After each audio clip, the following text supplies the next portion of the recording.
हाँ जी बेटा, how are you? कैसे हैं सब बच्चे? Ma'am fine. दूसरी क्लास के बच्चे भी आ रहे हैं बेटा यहाँ। हाँ, आए हुए हैं, मुझे दिख रहे हैं स्क्रीन पे ये बच्चे। तो वेलकम यू ऑल।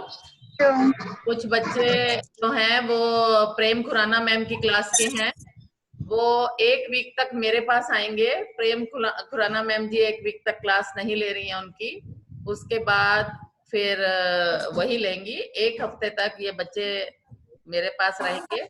और बेटा, मैं जो लेसन अपनी क्लासेस में पढ़ा रही हूँ वही आपको अभी पढ़ा रही हूँ। प्रेम खुराना मैम जब आएंगी तो वो आपको वहीं से कंटिन्यू करेंगी जहां से वो पढ़ा रही थी। समझ आ रही है बेटा? तो बोलो yes. Yes ma'am. Yes ma'am. Okay बेटा, वेरी गुड। अब बेटा मैं आपको म्यूट कर रही हूँ और मैं बता रही हूँ, मैं आपको फेडरलिज्म पार्ट 5 पढ़ा रही थी। आज हमारा ये फेडरलिज्म 5 जो है पार्ट, ये खत्म हो जाएगा फेडरलिज्म का लेसन। कल से हम एक कोई और लेसन स्टार्ट करेंगे। अब आपकी क्लास जो आएगी वो वेडनेसडे को आएगी और फिर हम नेक्स्ट कोई चैप्टर उठाएंगे। अभी आज ये हम फेडरलिज्म का लेसन खत्म कर रहे हैं। बॉयज सेक्शन भी ये आज का लेसन सुन लें, कल से तो फिर नया ही लेसन स्टार्ट हो जाएगा आपका। तो मैं अभी म्यूट कर रही हूँ सभी को।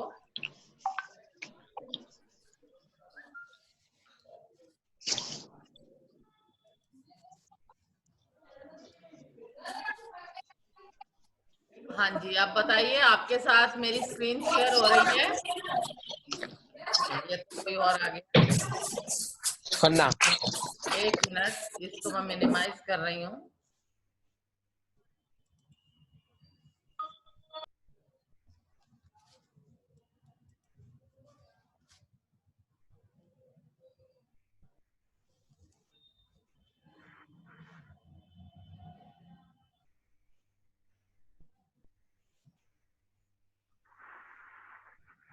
ये हाँ तो जी, 9th का है। ये आ गया डिसेंट्रलाइजेशन इन इंडिया। दिख रहा है आपको? बोलो बेटा, ये मैम। सुनो तो बताओ। Yes ma'am. यस, ठीक है। अब मैं सबको म्यूट कर रही हूँ और डिसेंट्रलाइजेशन इन इंडिया पढ़ेंगे। ये स्विक्स का लेसन नंबर 2 है।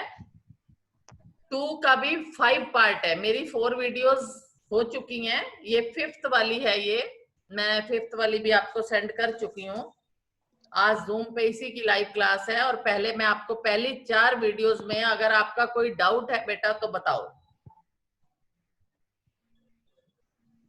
नहीं है तो चलिए मैं दोबारा से ये स्टार्ट कर रही हूँ। Decentralisation in India. Decentralisation in India का मीनिंग है कि भारत में विकेंद्रीकरण। विकेंद्रीकरण क्या कहते हैं? विकेंद्रीकरण हिंदी का वर्ड है। डिसेंट्रलाइजेशन को हिंदी में विकेंद्रीकरण कहते हैं, यानी शक्तियों का बंटवारा।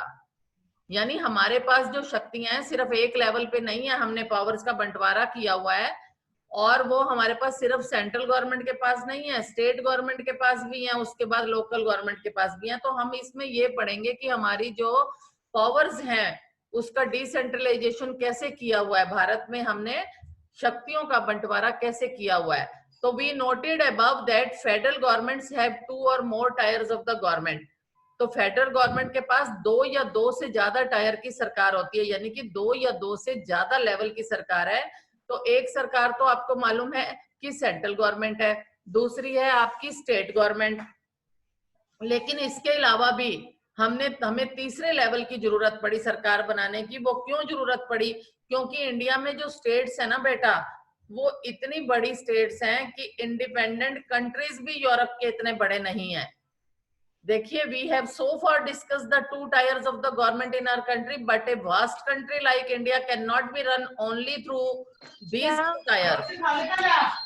जो बच्चे बाद में एंटर होते हैं, जो बच्चे बाद में क्लास लेने के बाद जो बच्चे बाद में एंटर हो रहे हैं वो आते अपने आप को म्यूट करें, बाकियों को डिस्टर्ब नहीं करें। पीछे से आवाज आ रही है किसी के पेरेंट्स की, आते ही अपने आप को म्यूट किया कीजिए। ये क्लास है बेटा और क्लास की तरह इसको मेंटेन करो। आगे देखिए आप, मैं आपको बता रही थी India can not be run only through these 2 tier. States in India are as large as independent countries of Europe. कहते भारत की जो स्टेट्स है ना, वो इतनी बड़ी हैं कि यूरोप के इंडिपेंडेंट कंट्रीज भी उतने बड़े नहीं हैं, इसलिए इन 2 लेवल की सरकार जो थी ये कम पड़ रही थी भारत को चलाने में। तो पॉपुलेशन के टर्म्स में देखें अगर हम, तो उत्तर प्रदेश रशिया से भी बड़ा है। रशिया तो पूरा कंट्री है बेटा, रशिया से भी उत्तर प्रदेश की पॉपुलेशन के टर्म्स में हम देखें तो वो तो पॉपुलेशन टर्म्स में रशिया से भी बड़ा है Uttar Pradesh. Maharashtra is about as big as Germany. तो हम कहा दो लेवल की सरकार से काम नहीं चला सकते। तो इसका रिजल्ट क्या निकला? Resulted A third tier of the government called local government. इसका रिजल्ट क्या निकला कि हमें तीसरे लेवल की सरकार बनानी पड़ी, जिसका हमने नाम दिया local government. When power is taken away from the central and state government and given to the local government is called decentralization। कहते हैं जब पावर जो थी सेंट्रल और स्टेट गवर्नमेंट को से ले ली गई और तीसरी गवर्नमेंट को दे दी गई, तो इसको कहते हैं डिसेंट्रलाइजेशन ऑफ पावर्स। यानी कि 2 से शक्तियां लेके कुछ पावर लोकल गवर्नमेंट में भी बांट दी गई। तो प्रॉब्लम और इश्यू जो थे क्यों बांटी गई बेटा? जो प्रॉब्लम्स और इश्यू थे ये लोकल लेवल पे बेस्ट सेटल्ड हो सकते थे, क्योंकि लोकल लेवल पे जो लोग रहते हैं, जैसे गांवों में है ग्राम पंचायत है आपकी, शहरों में म्यूनिसिपैलिटीज है। ग्राम पंचायत जो है आपकी ये लोकल लेवल पे है। तो लोकल लेवल पे जो डिस्प्यूट होते हैं, जो उनकी प्रॉब्लम्स होती हैं लोकेलिटी की, लोगों की, उनको बेटर नॉलेज होती है अपनी प्रॉब्लम्स की, वो वहीं पे अपने झगड़ों को निपटारा कर सकते हैं, प्रॉब्लम्स और इशू को वहीं पे निपटा सकते हैं। तो people have better knowledge of problems in their localities. तो people have better knowledge of problems in their localities।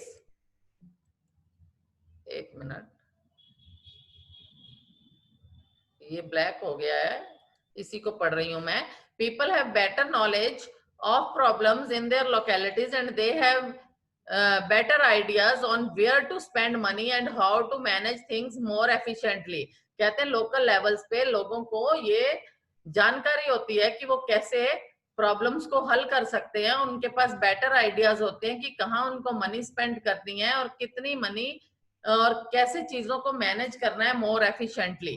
तो ये उनको नॉलेज होती है, इसलिए तीसरे लेवल की गवर्नमेंट बनाई गई। The need for decentralisation was recognised in our constitution. और कहते हैं कॉन्स्टिट्यूशन में भी प्रावधान बना दिया गया इसका कि डिसेंट्रलाइजेशन ऑफ पावर्स की जरूरत है, यानी कि उनको भी पावर्स की जरूरत है। कहाँ कहाँ पावर्स दी गई बेटा? पंचायत, ये ऊपर आ जाइए, इन विलेजेस,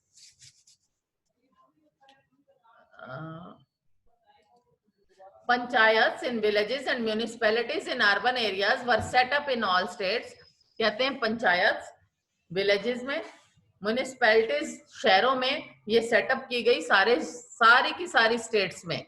और election to these local government were not held regularly. Elections जो थे ये नहीं करवाए जाते थे लोकल गवर्नमेंट के, रेगुलरली नहीं करवाए जाते थे। बेटा आपको पता है हमारे जो देश में लंबे समय तक सेंटर में एक ही गवर्नमेंट ने राज किया, वो थी कांग्रेस गवर्नमेंट।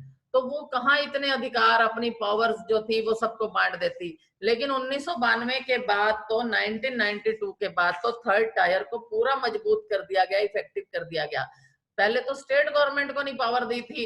ऊपर आपको मैंने इस दिखाया था कि स्टेट गवर्नमेंट भी सेंट्रल गवर्नमेंट के पास, आपकी बुक में ये देखो पिक्चर बनी हुई है, मैं आपको दिखा देती हूँ कि स्टेट गवर्नमेंट जो है वो सेंट्रल गवर्नमेंट के पास कटोरे लेके खड़ी है। ये देखो, ये स्टेट्स हैं, केरल है, मद्रास है, ये जितने लोग खड़े हैं ना ये सारे स्टेट्स हैं, कटोरे लेके खड़े हैं। और ये सेंट्रल गवर्नमेंट में देखो, ये इंदिरा गांधी कांग्रेस की थी, ठीक है, ये पावर्स ऑफ द स्टेट लेके खड़ा है कि अपनी अपनी हमें पावर दे दो। तो जब एक समय में इतना लंबा राज किया कांग्रेस ने, बाकी स्टेट्स को ही पावर नहीं देती थी, तो लोकल गवर्नमेंट्स का तो मतलब ही नहीं था कि वो लोकल गवर्नमेंट्स को कहीं पावर दे जाती।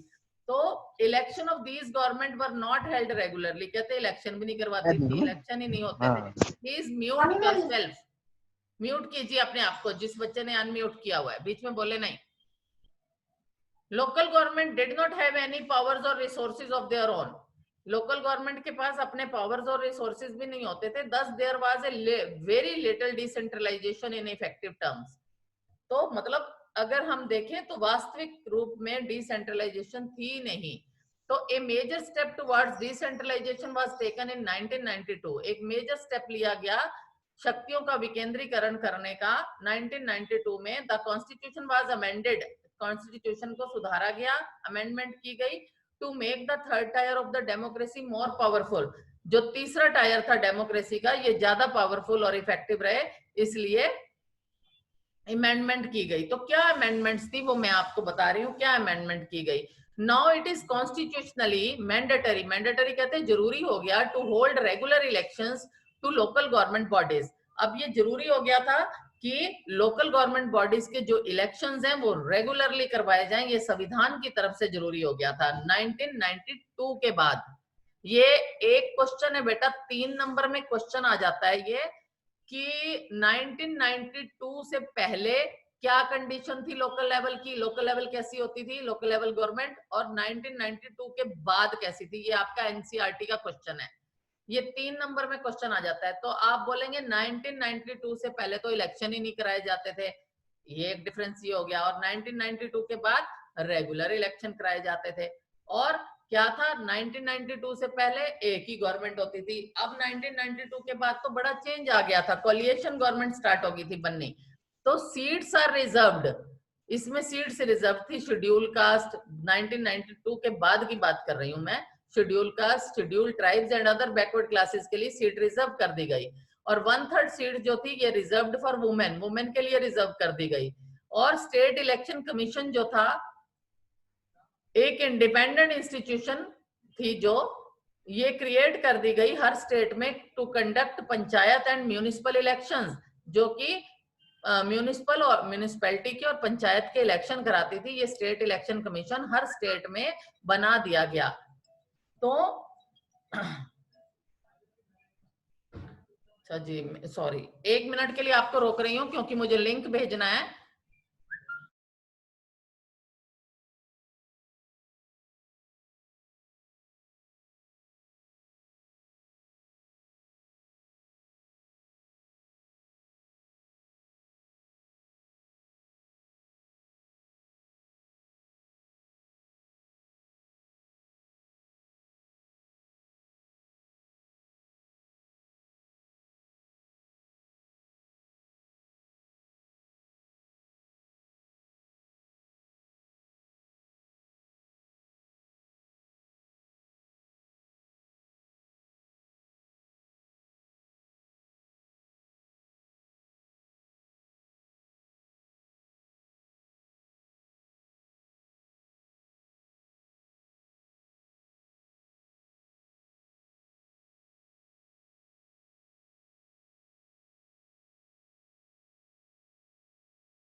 हाँ जी बेटा, मुझे एक लिंक भेजना था इसलिए मैंने आपका बीच में लेसन रोका है।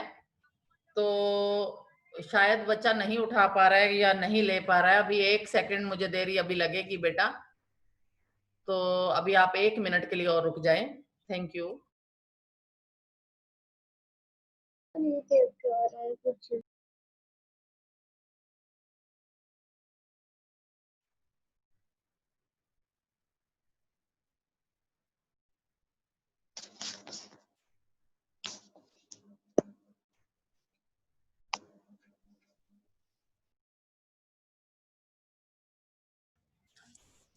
चलिए बेटा, अभी तो बात नहीं हो पा रही है मेरी लिंक पे, तो मैं अभी आपको आगे का लेसन चल रही हूँ, बीच में आएगा तो बीच में बोल दूंगी, चिंता मत करो। तो मैं आपको बता रही थी कि स्टेट इलेक्शन कमीशन जो एक इंडिपेंडेंट कमीशन है, ये सारे स्टेट्स में बेटा लागू किया गया to conduct panchayat and municipalities election, panchayat और म्यूनिसिपैलिटी के इलेक्शन के लिए ये बनाया गया एक इलेक्शन कमीशन की वो इनके इलेक्शन रेगुलरली हेल्ड हो सके। तो the state government are required to share some powers and revenue with local government bodies. State government को ये भी कहा गया कि तुम अपनी पावर्स और रेवेन्यू, रेवेन्यू कहते हैं राजस्व, पैसा, विद लोकल गवर्नमेंट बॉडीज के साथ आप शेयर करिए। तो रूरल लोकल गवर्नमेंट, तो रूरल लोकल गवर्नमेंट इज, जो हमारी लोकल गवर्नमेंट है हम इसको पंचायत बोलते हैं, पंचायत राज। बेटा 1 सेकंड के लिए रोक रही हूं।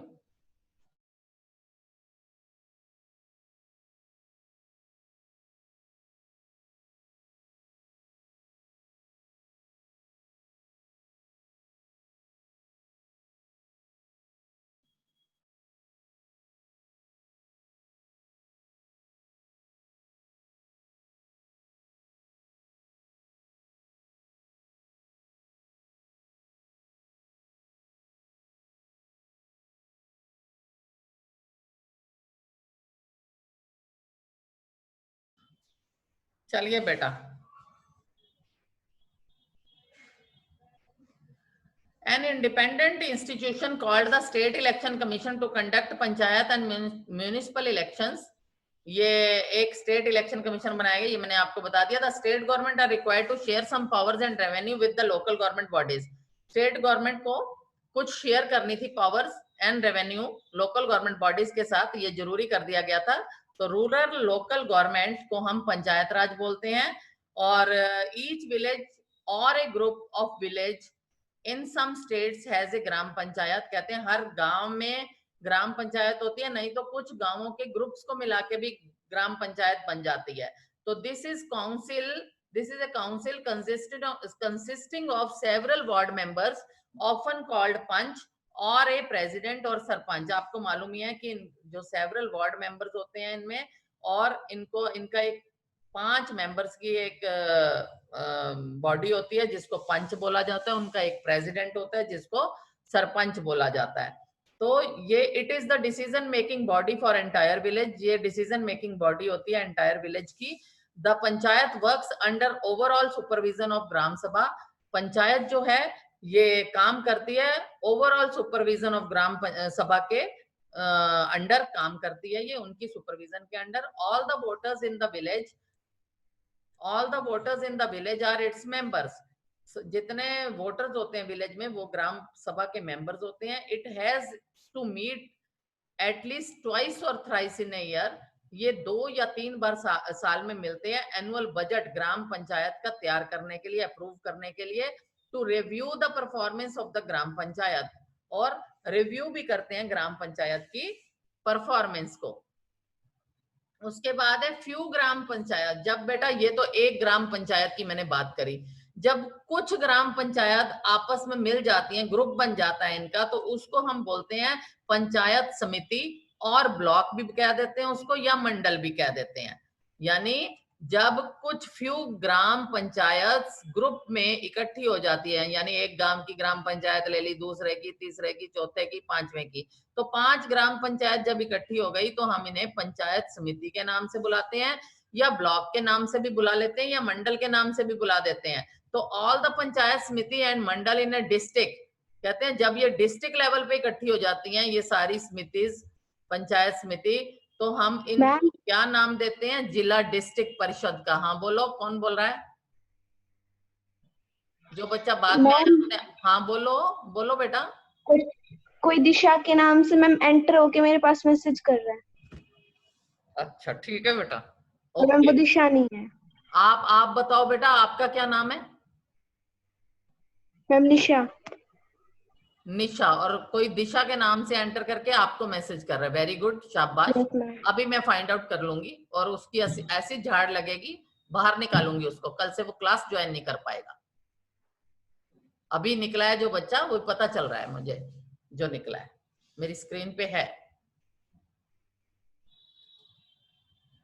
इस तरह की बदतमीजी करेंगे तो ये फौरन ट्रैप हो जाएंगे और इनके पेरेंट्स को जाएगी। मैं इतनी स्ट्रिक्ट हूं इस मामले में, सुन लीजिए सभी को, आप सबको मेरी आवाज पहुंच रही है, बॉयज सेक्शन जो साथ है।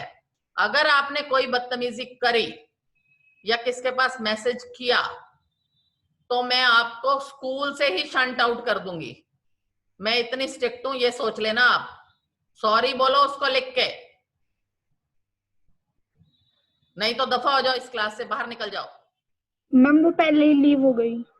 हाँ लीव हो गई। कौन है मैम, पता नहीं। हाँ दिशा के नाम से आ रहा होगा कोई, या ये दिशा हो गई है। जो क्या लिख रहा था आपको? आपकी क्लास की दिशा तो नहीं है बेटा? नहीं मैम वो नहीं है। अच्छा, तो क्या लिखा है उसने? मैम पहले तो दिशा बन के हेलो हेलो हाय कर रहा, उसके उसके बाद फिर न्यू बोला मैं दिशा नहीं हूँ। अच्छा कोई नहीं, मैं फाइंड आउट कर लूंगी बेटा। ऐसी ताड़ लगेगी उसको पूछो ना। आप मुझे बताया करें ऐसे, जो भी आप अगर बीच में कोई बदतमीजी करता है तो आप मुझे बताइए। तो बेटा मैं आपको बता रही थी, I am continuing my lesson. मैं आपको बता रही थी कि जितनी आपकी पंचायत समिति है या मंडल है, ये डिस्ट्रिक्ट लेवल पे जब इकट्ठे होते हैं तो इसे हम जिला डिस्ट्रिक्ट परिषद बोलते हैं।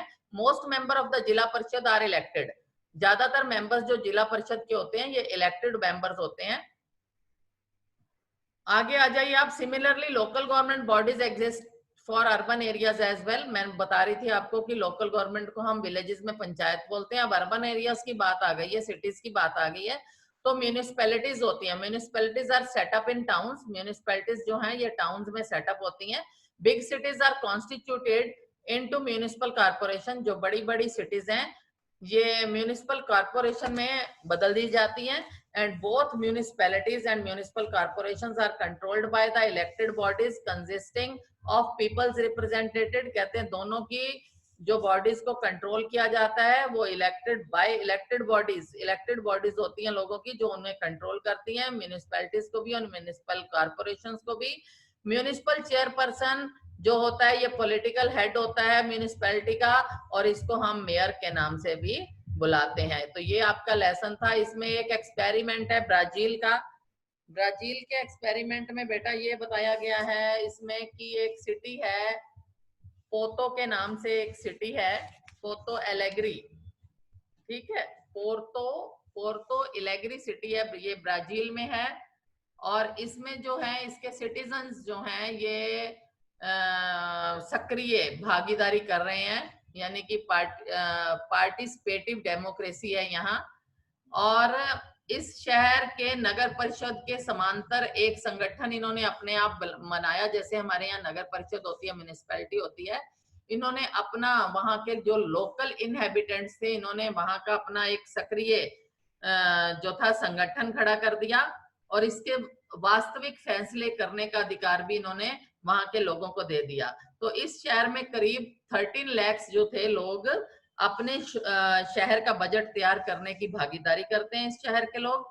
और शहर को अनेक उप क्षेत्रों में बांटा गया है, divided into many sector. Many sectors में इसको बांट दिया गया है। और लगभग जैसे जिसको हम वार्ड बोलते हैं ना अपने यहाँ की, हमारे यहाँ वार्ड नंबर 1 है, 2 है, 3 है, 15 है, 20 है, तो वार्ड नंबर जैसे होते हैं ना, तो वैसे ही हम ये इन्होंने भी अपने मैनी सेक्टर्स में इनको बांट दिया।